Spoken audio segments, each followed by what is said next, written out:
Welcome back to the Mental Plateau podcast. My name is Shreyas Girotra, and I'm a junior at Hughesville Federal High School in Illinois. Today, I'm on a mission to highlight the importance of mental health, and we have a guest who's been sharing his learnings from his experiences and his journey with mental health. Mark, a musician, mental health advocate, and YouTuber, has reached over 35,000 views online and makes an impact on society every single day. With that said, I welcome Mark Ehlert. Let's get right into it.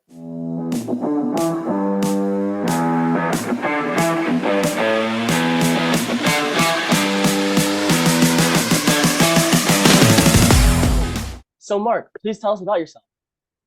Yes, thank you very much, Shreyas, for having me here because very happy for what you're doing. Mental health is a very big passion of mine because mark my words, mental health awareness saved my life. I'm somebody who growing up the majority of my life in my youth, I was struggling with my mental illness quite a bit, but I didn't know how to acknowledge and be aware of it, mostly because of the society and everything, the stigma that it has. I didn't know how to talk about my mental illness. And growing up in my youth, struggling with my mental illness and never addressing it, apart from various sexual traumas in my life, at age 19, I did actually attempt a suicide. I had a suicide attempt that I was not successful with. Grateful that I survived my suicide attempt. And after that, I've never attempted again and never will. And I've actually realized and accepted my mental illness and my post-traumatic stress disorder. And ever since, I've been actually going to therapy and treating my mental illness. And I've learned how to love myself and be happy and prosperous and live a really well-balanced life. And that's why I want to share my history with people so anyone else struggling can be able to find those resources and help themselves. I love to hear that. And I'm happy to see how you were able to get over those obstacles of yours and excel from that. And one thing that you mentioned that I really like is like during the pandemic, that idea of the stigma of mental health, we really worked on that as a society. Before that, during like the early 2000s, even during the 2010s, there was a lot of stigma around mental health, but that pandemic gave us time to think and really bounce off. But clearly, you've been on quite a journey, and in my mind, it's the perfect example of resiliency and having a growth mindset. Can you share with our listeners on how this journey has made you stronger? Yeah, I really think it made me stronger because I eventually was able to realize I'm not doing well. I'm struggling with some things and I'm not happy. And so far, society hasn't been able to actually help me. I haven't been able to find a way to talk to friends or people about it. I was worried the way people would judge me. I was able to actually get over that. I was able to stop worrying about what society and friends and people would think about me. I was able to dig into myself, dig in and realize something's not right. This is not good and I'm not happy. I need to figure this out. And then being able to address it and basically accept the fact that I do have mental illness, it made me stronger because once I had a label to it, know what it was, I was able to actually find ways to address it and help it. I was able to find ways to medicate myself, to do things to help it, which actually, once I see for a long time, I was afraid about getting a label. But once I got the label, it actually helped me be able to stay stronger and know how to fix the problems because I knew what it was. I could actually know what the problem was. I could find the root of it, the cause, and how to address it to help make it better, which actually made me stronger, knowing I could investigate what I wanted and I could give myself what I wanted. I love that idea.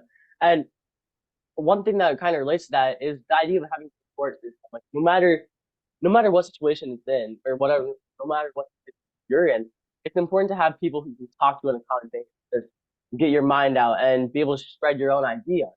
And throughout our lives, there's always a variety of challenges we face, despite that be physical, like, oh, saying you're going to climb a mountain, or just being able to find the right people, or getting over your own mental obstacles. So throughout everyone's life, there's been many challenges to overcome. And for you, despite that being mental, social, or even physical, what's been that biggest hill for you to climb? So the biggest hill, it all comes down to mental because even though after my suicide attempt, to be completely honest, my suicide attempt resulted in a traumatic brain injury that also resulted in total blindness for the rest of my life. And going from 20/20 vision to total blindness, it was difficult for me to learn how to physically do everything over again.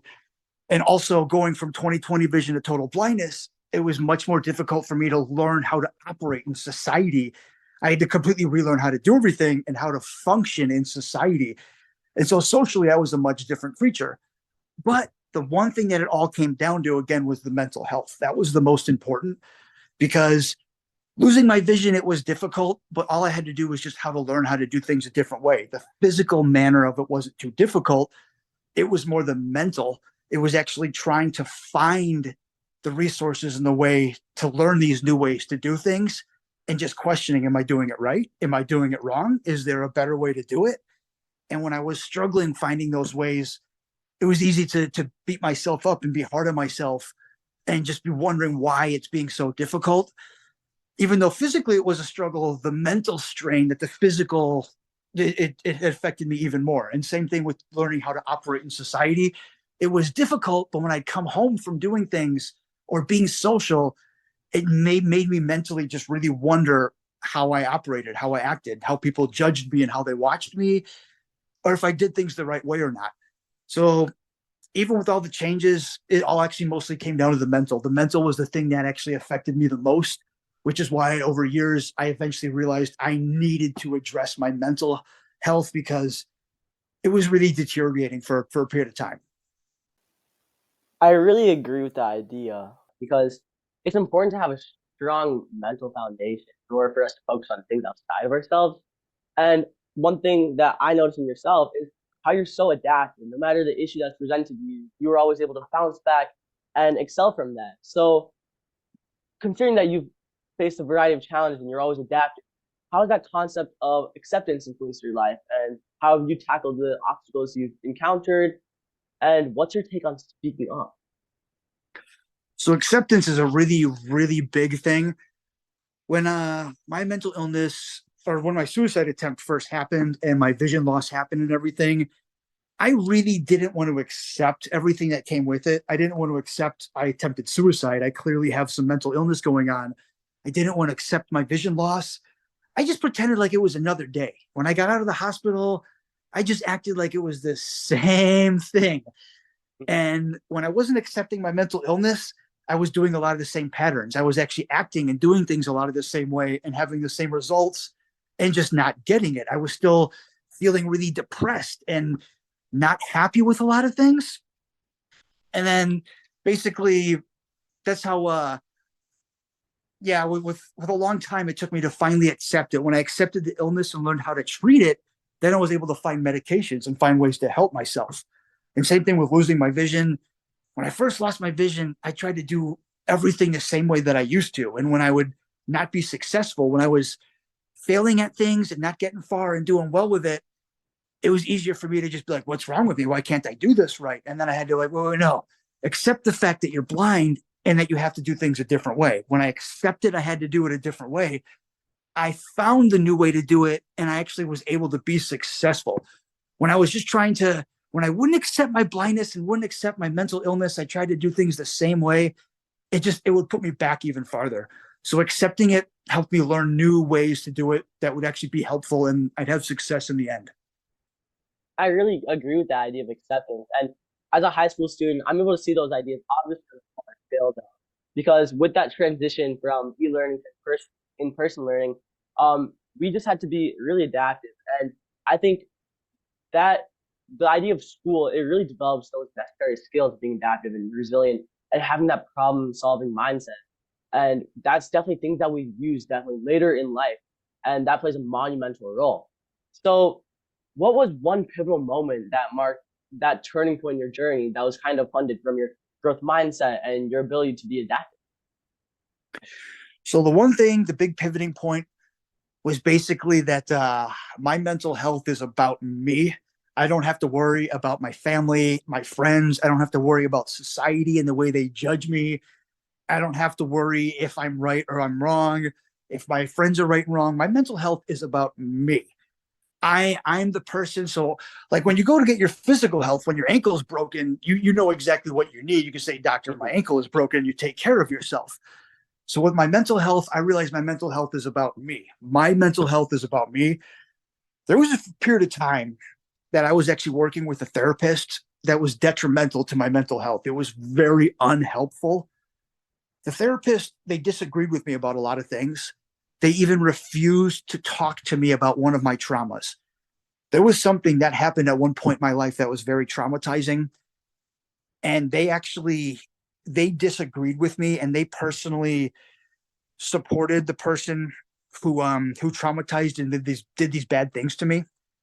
They were personally friends with them, and they would take their side. So they would refuse to talk to me about some of my personal trauma. So it made me think I was wrong. It made me not want to go to therapy. It made me feel just uneasy. I didn't like it.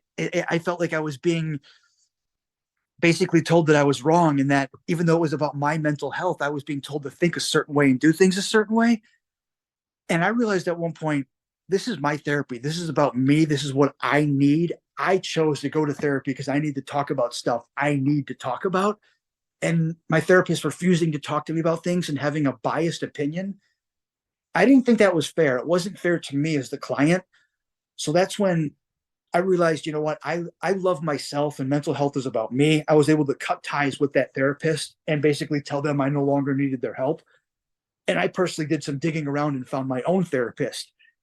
And once I found them and we connected well, is when I actually grew the most and was able to utilize therapy in a good way. Because for a couple of years, I hated therapy. I didn't want to go to it just because someone else had a biased opinion. They wanted to argue with me about things. And I didn't want to be told I was wrong in therapy and be told what I can and can't talk about. So I was able to know my mental health is about me, and I did this for myself. That's great to hear, and I'm happy to see that you've been able to develop such a beneficial relationship with therapy. And that really highlights that other idea that you shouldn't really let people suppress you, no matter what stage of life you're in. It's always necessary that you leave no stone unturned when you're mentally organizing yourself. It's important to have a clear mindset so you can process things the right way.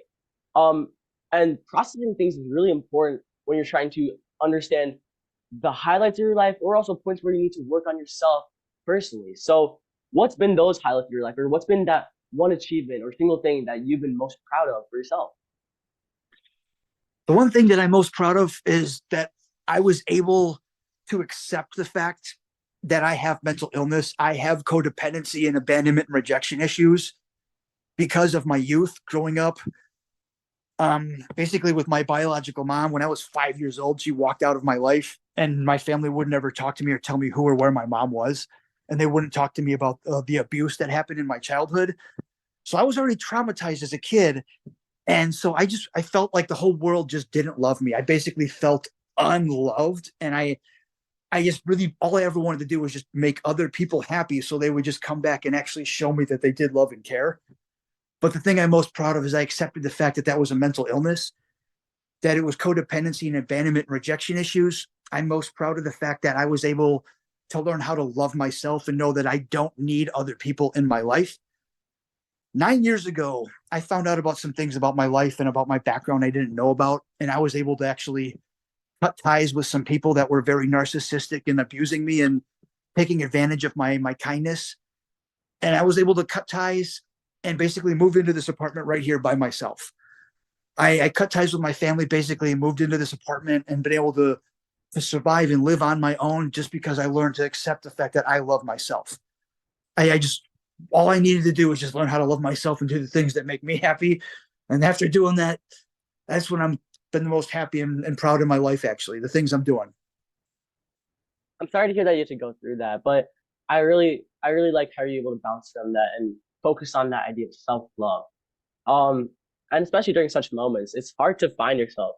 It's hard to see, through all that darkness, where's the light and understand where to start. Um, but definitely, as you mentioned, there was a lot of things that you were able to use to help yourself, like therapy, making bonds, cutting out the wrong people, and cutting out specific people. Also, expanding your support groups in order to ensure that you also have a variety of good people as well. So, going off that idea of having people to talk to or just trying to get through your own problems, what role has therapy played in shaping your learnings or your personality? Therapy is basically something that's really just helped save me. It's been the most. It helped me learn so much about myself because for a while I didn't really want to know about myself. I was afraid about the things I was going to learn. I was worried about people judging me. I just I was kind of insecure and I just didn't really trust myself. So I was like, I didn't want to learn things about myself. So I didn't really ever explore things or talk about things. I would shut things off and just not want to think about it. But that's when going to therapy helped me so much because at least once a week for an hour, it lets me be able to just process the stuff rattling around in my head. Because I would always have a lot of thoughts circulating around in my head and I just didn't know how to process or what I felt about it. I would just bury those thoughts. And it really had an effect on me. They would come up in different places, but it's good for me to be in therapy, for me to talk about that stuff so it's not rattling around in my head, driving me crazy and keeping me up at night. It helped me be able to learn how I think and how I feel about things so I can not just be questioning, like, what am I feeling? What am I thinking? Because as a man, I didn't really do well with my emotions before. I used to just run away from emotions and didn't know how to deal with them and want to deal with them. So when they came up, they would weird me out and I didn't know how to deal with them. So I would avoid that kind of stuff. But in therapy, it helped me be able to learn how to process my emotions and know what they are, what I'm thinking and how I'm feeling, and how the behavior can affect me when I'm thinking a certain way, how I act a certain way. And if I don't like that, I can realize to act a different way. So it really helped me learn so much about myself, what I needed and what I don't need, and just how my background shaped me to who I am. I completely agree with that. And those ideas really resonate with what I see in everyday life too. Because on technology, even on our phones, we see these apps coming up like BetterHelp, in which you can just like reach a counselor at any time of the day, or you can just phone a friend, you know? And we even see those resources in academic settings too, because now in schools they're implementing such things like social counselors, which are available for every student. So these forms of therapy are starting to spread in every part of our life, and that's really beneficial for all of us because, as we said, as you said, um, we're definitely against avoidance. Confrontation is the main solution. Sometimes it may feel better on the inside to avoid things temporarily, but at the end of the day, that thing is going to keep on nudging. So, as you said, for you, therapy definitely played a large role in helping you work on yourself and understanding your feelings and emotions. And that same thing is something that we see on the outside world as well, and it's definitely a beneficial thing. Um, Also, moving away from this, in terms of hobbies, knowing that you're quite a music fanatic yourself, how do you view the significance of engaging in such small hobbies or large hobbies? Hobbies are really important because in mental health, we call that self care. So I like to call it self care because it is really just caring for yourself. When you call it a hobby, it's just kind of doesn't seem very appeasing. But self care is awesome because basically, even when you call it a hobby, it is. But those hobbies just make you feel like you have reason, like you have purpose. They give you happiness and enjoyment. They give you some fulfillment in life. It's like when I go and play some drums or do the things that I love, it gives me a good high energy. It gives me like an energy of things that I'm doing that I enjoy, and it's easier for me to want to go do more of that because it makes me feel good. It gives me my feel good juice. So I wanna refill my feel good juice. I want to keep doing that. When you don't have hobbies and you don't have things to do, all you want to do is refill your juice, but you don't know how to. Basically, you're just sitting on the couch, like, I want to feel better, but I don't know how. You're like, I can go do this, but what's the point? When you don't have hobbies, you have low energy and you feel like there's no reason to go do anything. And then when you're not doing things, it gives you even more of a reason for that habit to keep perpetuating. It's easy for you to just say, there's no point. I don't care enough. When you feel like you don't have hobbies, then you'll tell yourself you don't have reasons and you don't care enough. And you'll just keep doing the same thing. When you find hobbies and things that you enjoy, you'll keep doing them and you'll keep finding more hobbies and things to keep you busy that you do enjoy. When you're not actively engaged in hobbies, it's kind of depriving yourself. It's almost telling yourself, you know what, I'm not happy. I'm just not going to do anything because I don't feel like being happy. You'll stay in the same place of not being happy because you're choosing not to. I completely agree. And that idea of self care, it's really important. And I like how you mentioned that it's not really a hobby, it's self care because that goes to that base of motivation. If you're not having that motivation, then you're not really feeling yourself. And if those small things or big things in my mind, like just doing a simple thing like sports or just enjoying music or talking with friends or socializing, that really influences your motivation, or as you called it, that feel good juice. And I really like the idea that you mentioned of how it's important to do what you enjoy. Throughout life, we always have these people who are influencing our ideas of what we should be doing or what other people are doing. And we always feel that we should be somewhat following the flow. But clearly, as you demonstrated, as I agree with, it's important to kind of follow your own path and do what you enjoy, what refills that motivation for you. So, how has mental health impacted your overall well being, happiness, self care, or even daily routine? It's changed me so much. I'm basically a completely different person.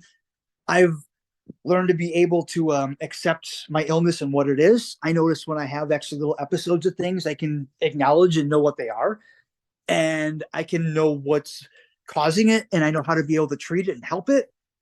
I've been able to find the things that actually make me happy, that help me just be able to have a good sleep schedule, to actually have a good schedule for the day. Because I used to just basically wake up and be like, what am I going to do? I don't care. And not really have much of a schedule. I would just wherever the day brings me.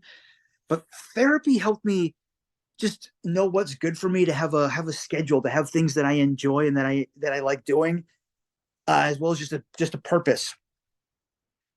I really like that idea.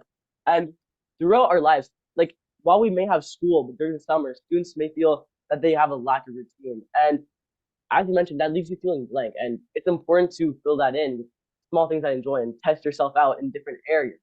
Like if you have a free weekend here and there, just try some advice from online on um fixing yourself in terms of mental health or just communicating with friends. And as a student myself in junior year, sleep schedule is very important.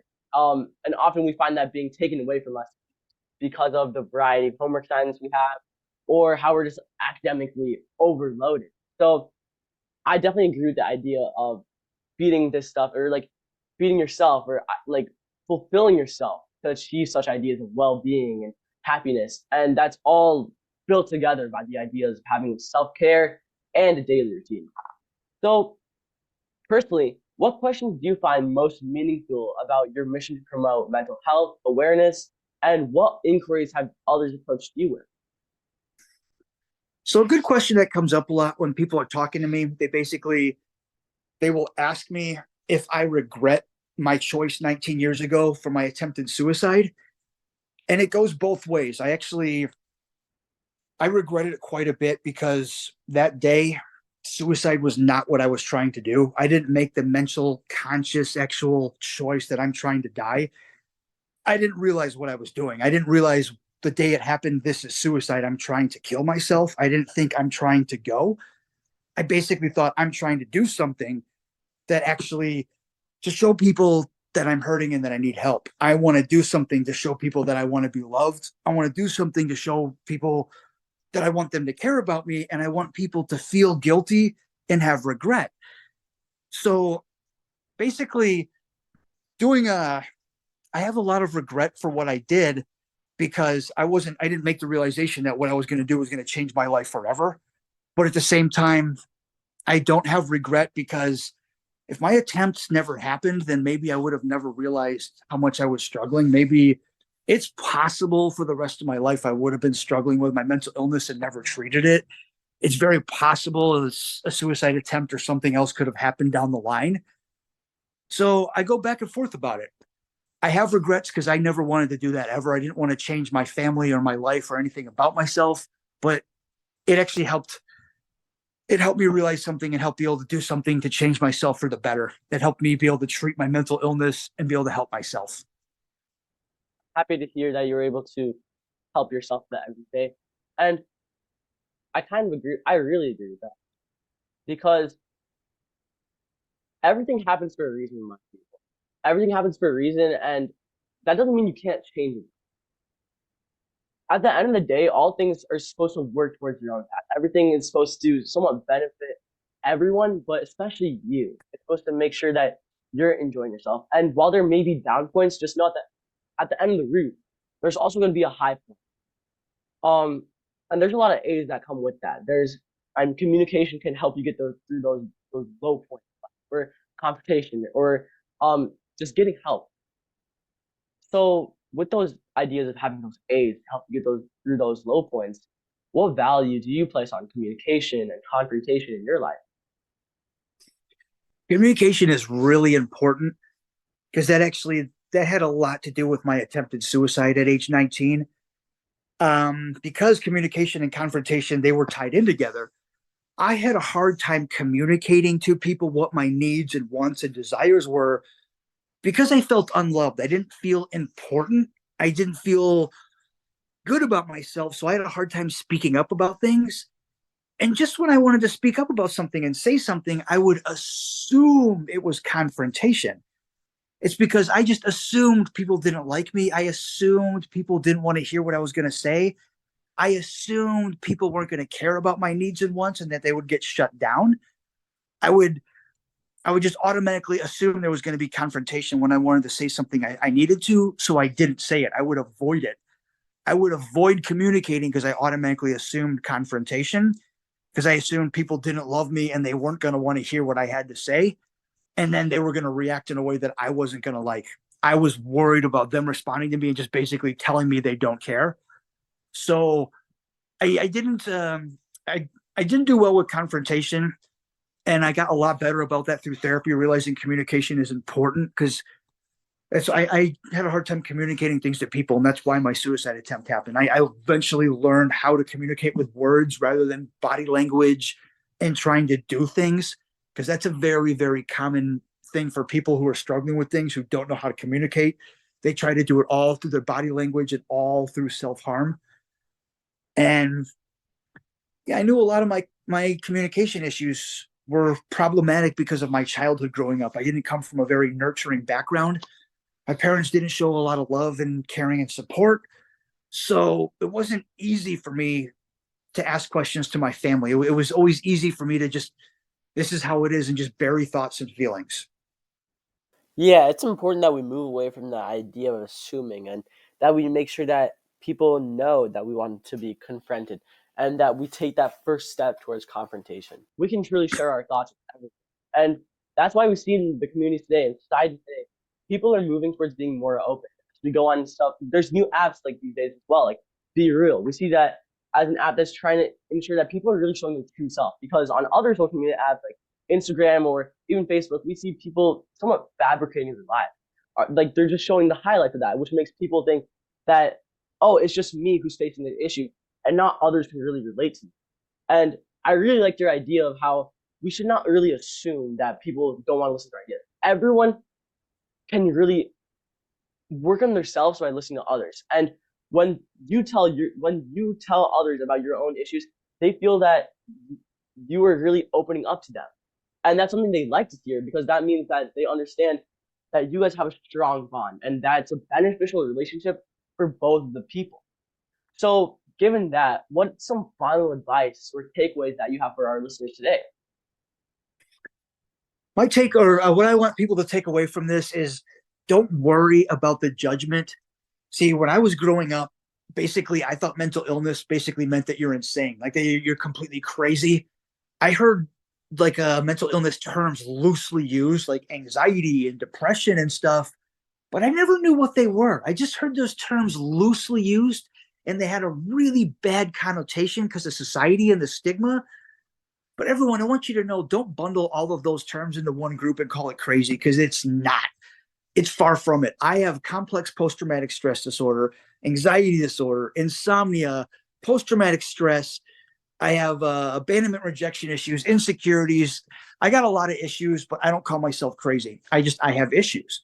I learned what they are. I know what they are. I found ways to medicate myself and to go to therapy and be exceptionally happy and prosperous. I don't call myself crazy because I'm not. I'm completely sane and I'm doing wonderful.